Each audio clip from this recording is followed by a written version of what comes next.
Indianapolis, has issued a severe thunderstorm warning for southern Delaware County, central Randolph County, until 6:30 p.m. Eastern Daylight Time.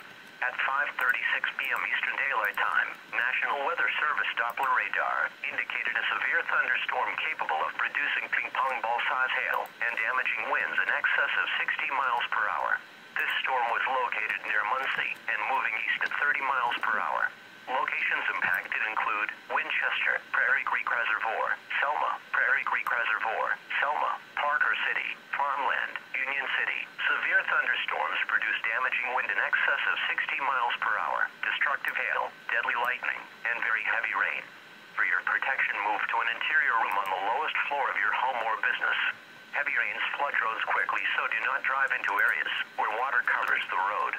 Repeating, a severe thunderstorm warning has been issued until 6:30 p.m. Eastern Daylight Time for the following counties in Indiana, Delaware, and Randolph.